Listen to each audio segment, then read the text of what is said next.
So after a nearly washed out monsoon session, finally, with about 2 days to go for the session to end, the discussion on Lalit Modi in Parliament happened and Sushma Swaraj spoke. To speak about this and to discuss more on what happened, we have with us Amrit Lal. So Amrit, what do you make of what happened in Parliament today? I think the most important thing is it started functioning, because what we have seen all these days is essentially that there was a lot of sloganeering, and like any opposition, they had set up an agenda which was basically that you have to resign before we can let you conduct the House proceedings. So they stuck on with it, and there was no overture on the part of the government to find a middle ground where some sort of discussion could happen. And now what we saw from today's debate is basically that the Congress leader of opposition in Lok Sabha, Kharge, opened the remarks, and he set out basically what the Congress position is, and in a reasonably aggressive tone. And Sushma replied, and the minister replied to it. Sushma Swaraj's reply was also indicative of the kind of position which the government had taken. There is a certain kind of aggression which was there throughout. So, which gave an indication basically that, look, if you want to take on an aggressive position and be confrontationist, do it, but we will also go in the same way.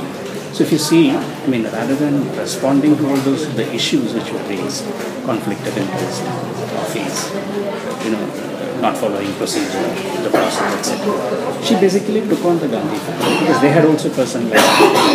So you had Sushma talking about Quattrochi, then there was the Bhopal thing, Warren Anderson, and what happened to Warren Anderson being talking, Rajiv Gandhi was talking, a certain kind of, essentially the debate basically happened on those things rather than going back into history and trying to say that under you, what were the kind of conflict of interest, rather than responding to the kind of allegations which had cropped up against the minister.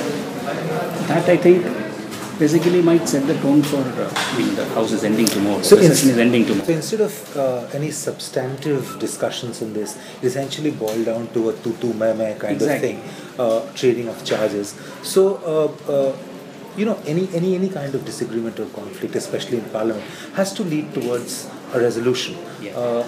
But this seems to be moving more towards sharpening of the divide and more confrontation. Yes. So was it the sense that you got?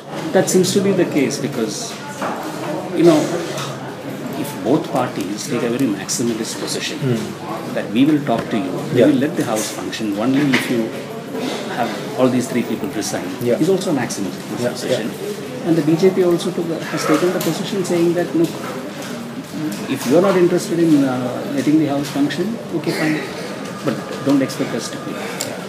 And the opposition, in the sense that the non-Congress opposition seems to be divided from the responses which you have seen in the last few days.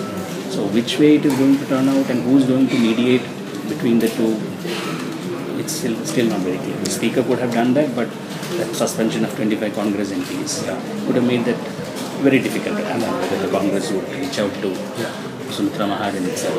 That was a big question. So this session is all but over now, and we had absolutely no business being transacted. So where do we go from here? This just seems to go on, and there's so many bills. So how do you see this? If at all it's possible to predict, where do you think this is headed? How do you see this going forward? In parliamentary democracy, usually the onus on the House functioning is laid at the doorstep of the government. Of the government, yeah. They need to reach out to the opposition, bring them back into the House, and tell them, look, there is a lot of legislative business to be conducted. You have the GST, which is a very important legislation. Then you have even issues like the death penalty, whether it should remain in the statute books or not.